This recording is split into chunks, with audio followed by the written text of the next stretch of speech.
Hey, this is Angela with this week's Living the Ship. I had the best topic come to me through a client, which is always great. And actually, the topics come to me in all different ways, shapes, and forms, and sometimes 5 minutes before I do my webcast. But this time it was funny because I got a ding, ding, ding, ding. This is your next topic. And it had come up a lot in different ways, shapes, and forms over the last couple of weeks. And the way it came up was my client was talking about Tapestry. And she said that for like 3 times now, she's gotten the message of, life being sort of like a tapestry, or the existence, or our experience through this existence being like a tapestry. And if you think about it, it's perfect. If you look at it really close up, especially if you look at the back and you're looking at all the interweavings of the stitches, how it can look a little messy, and yet when you flip it over, you look at this beautiful piece of art, right? When you pull out, and the more you pull out, the more whole you can see that picture. And some of them are really intricate, so you see like parts of the picture as you pull out, and then even more amazing beauty as you pull out in the art. Well, you know what? This entire existence is like that. Our experience through this existence is like that. And so what's happening is things are moving so fast in such a frenetic pace right now that we're scrambling. We feel like many times we're scrambling to catch up. So the interesting thing is, I've noticed this has been going on a lot lately. So this first step is learning how to tap in, to the higher self, how to quiet the mind, how to start listening and discerning between the ego and the higher self, how to move, how to discern, how to move forward, and how to heal. Then the next step is healing. How do I heal this? How do I resolve this? How do I release this self-limiting belief, these self-limiting actions, these physical, these non-physical, all this stuff that's holding me back?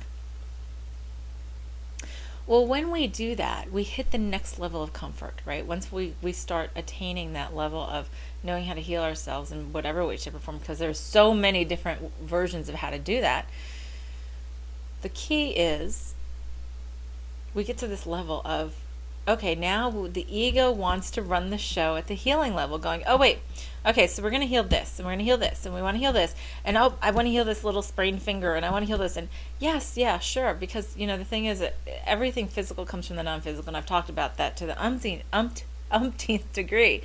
But then what happens is sometimes there's so much going on, oh, I want to heal this paper cut instantaneously, and I want to do this, and I want to do that, that the ego gets caught up in that. And I call it the shiny syndrome. And so it gets caught up in that individual stitch, or those 50 individual stitches that we forget to pull out and start looking at the bigger picture, because sometimes it's easier to see where the little blips are when we start pulling out the bigger picture, and how to just sort of pull them out. And when we start looking at things from that higher perspective, it actually becomes much more smaller, these little individual things. It's like, okay, no big deal. It's just like whatever. But then the other part of that is this. Many times we lose the forest for the trees. Many, many times. And that's part of the ego and what the ego has been here to help us experience with. But what we'll do is something will happen. And we'll have, and this is also natural along this path of development, of evolution, of enlightenment, all whatever. And as we progress, and as we come into our own power and come into our truths, then we get to this place of the ego wants to fix everything. Now, it's funny because I learned early on in doing this work that there is nothing to fix. Everything is perfect as it is. Everything is laid out as we chose for it to be laid out. Now, we laid it out in about 5 million different options. There are 5 million different ways for us to do, the stitching. We can choose different shades of the color. We can do, we can choose slightly different paths and different ways of doing it. We can do it with trauma and drama, or we could do it with grace and ease, things like that. We have all these options that we've laid out for ourselves. So the biggest key is to say, okay, I want to do it with grace and ease. That's the only, that is the only guideline that I give it most of the stuff anymore, is I want it to be with grace and ease and balance, harmony, and joy and fun and all that kind of stuff. Because I'm done with all the other suffering and negative stuff and resistant and all kinds of things. But what happens is we start focusing in on these day-to-day things, right? Why did I get held up in line at the store? Why did this happen? Why did I get... And when we do that, sometimes we lose the theme. And I've had this happen to me multiple times. I've had this happen where I've started looking at one event, and been really myopic about it and thought, oh, well, this is just not it's not working out right, or it's not set up the way that I thought it was. See, every time the thought thing comes in, that's the mind and the ego and expectations, because, that's the other thing. Well, I get this all the time. I want to see. I want to be able to be a medium. I want to be able to talk to dead people. I want to be able to talk to the ascended masters and archangels. And I'm like, okay. And how do you know you're not doing it? We all can do it, of course. All of us have the ability. We are all there, too. We all have a level of consciousness there as well. So, if we pull out to the even bigger perspective, I understand, we're all part of the oneness. So we're all one anyway, right? So there's really nothing, but we're talking to ourselves. I'm talking to myself here. And so, but I have so many people that'll say, well, I can't see, or I don't get messages. Well, then on discussing things, and when we start looking at the bigger picture, right, we pull out that perspective a little bit and see a little more of the tapestry. What's funny is that many times I'll be like, oh, well, this was a message. Oh, well, yeah, that was one time. Okay, but I really don't get those messages. Okay, and then we'll talk some more and be like, oh, well, there was a message. Yeah, well, that was not, but generally I don't get it. And sometimes it's so funny because I'll come up with in just a conversation, because I'll just get prompted, ask them about this, or take this line of discussion. And they'll have recognized that they got some messages, or they'll have recognized that they got some kind of guidance, but it wasn't what they expected. It wasn't, they're looking at this one little piece, this one little thread, this one little stitch, and they're going, yeah, but it doesn't look like the other stitches around it. Maybe it's screwed up. I don't have that connection. And so I spend a lot of time explaining to people, well, here's the thing. Breathe, number 1. Clear the mind, number 2. Number 3, just become fluid. This is where the fluidity that I've talked about in the past starts tying in. Be fluid to situations and observe them, because many times in the moment you can realize what the lesson is supposed to be in the moment if it seems to be something in a resistant manner. I stopped worrying about things like being being past a designated time. I don't even call it late anymore. Being past a designated time to meet or be someplace, because I always know that there's a purpose for it. I'm supposed to be at a certain place at a certain time, and I will make my best. If I am scheduled to do something, I will make my best effort to be there. And if it doesn't happen, it doesn't happen.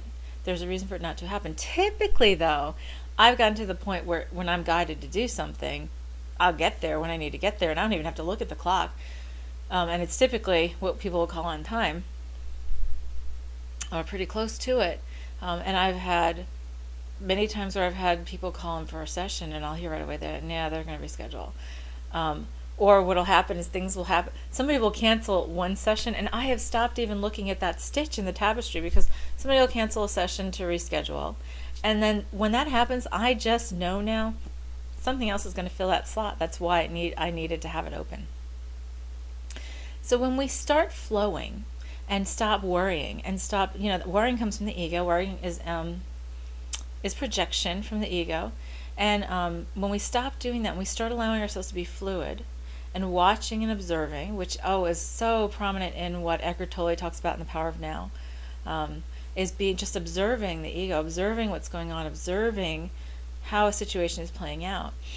And the next step is then saying, what is the lesson from this? What was it I was supposed to learn? Is there anything I'm supposed to know? Do I have to repeat this? And that's where that whole connection to the higher self is really, really important, because of course you want the connection to the higher self. And if we don't have that discernment and we believe that the ego is our higher self, the ego is going to give us all kinds of angst. Anything that causes angst, fear, anxiety, anger, resentment, doubt, sorrow, pain, anything like that all comes from the ego. So that's the first step to discernment. If it comes through very clear and loud and calm and peaceful and serene and yet definitive, that's more of a chance it's the higher self. But anyway, so we get so lost in all of these details sometimes. and all it is. So even those who have started doing healing work or done a lot of healing work in many cases, they get so caught up in what happens is their time starts getting monopolized by, I need to clear this in my life. I need to change this. I need to change this. Why do I have this paper cut? Why did this happen? Why did my car, take a minute to start this morning? And why was I 5 minutes late? And then they're going back and they're really dealing with it thread by thread. And many times they'll lose sight of the picture. And I've had situations, like I started saying before, is where I had like a 3-month period of stuff that I had started looking at it through one event throughout that 3-month period, and or event by event. And I kept on getting, stop it, stop worrying, just let it go. It's all going to work out in the highest and best. It was like 3 months of events and things that are happening. Well, the funny thing was, until I was done, and when I was done, I was looking at it and seeing the beautiful tapestry that had been created over that 3-month period, and that I would have never seen the picture had I tried to really stop and micromanage each of those events, each of those things that happened, and stopped and said, oh, well, why am I having this issue? And I'm not going forward until I solve this. No, it was just keep on going. I kept giving the guidance, keep on going. Stay fluid.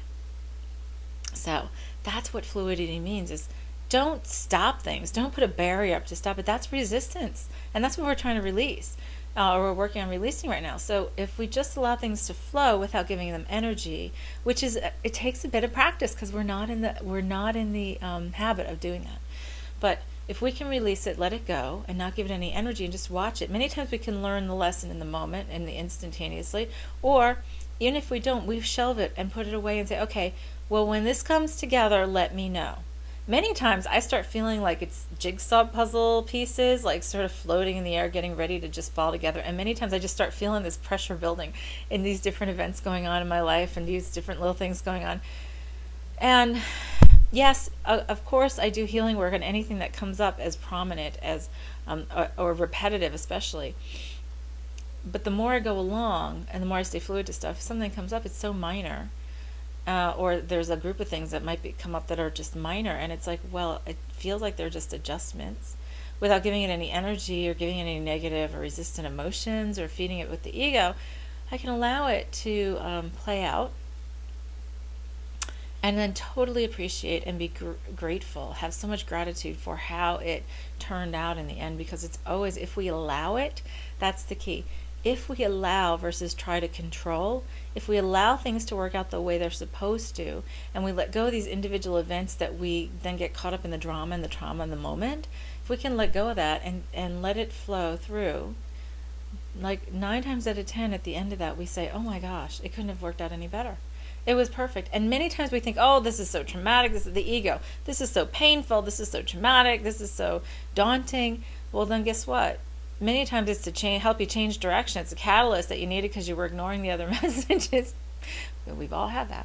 And sometimes it's a catalyst you needed to just help you change course.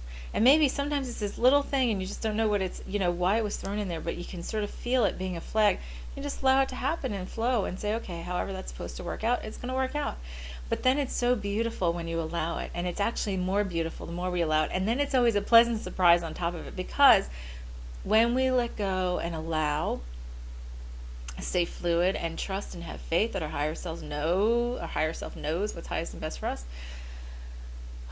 well, that takes a whole lot of stress off our shoulders, and then we can play and have fun and be the passenger in the car and look at the beautiful scenery and just have an awesome time along the way. That's the next step. So then I'm going to let you go. And your homework this week is to step back and look at that in your life. What things are you distracting yourself with? What things in your life are keeping you from moving forward because they're just pulling all your attention, because you're trying to nitpick every single event, even if you're fairly advanced at doing spiritual work and energy work and healing work. When you're going, well, I've got to do this, and well, there's a problem with my dog, and there's a problem with my car, and and I haven't gotten a thing done this week, and and I'm getting so irritated and frustrated. Well, then step back and say, well, what's the bigger picture of this? Because many times, until you step back and look at the bigger picture of the whole of all of the parts, that's it's not until then that you can see what's going on. And then you can really heal it from the higher level and just wipe it all out, any kind of resistance along the way. So on that, I'm going to let you go. We'll talk to you next week. And this is Angela with this week's Living the Shift.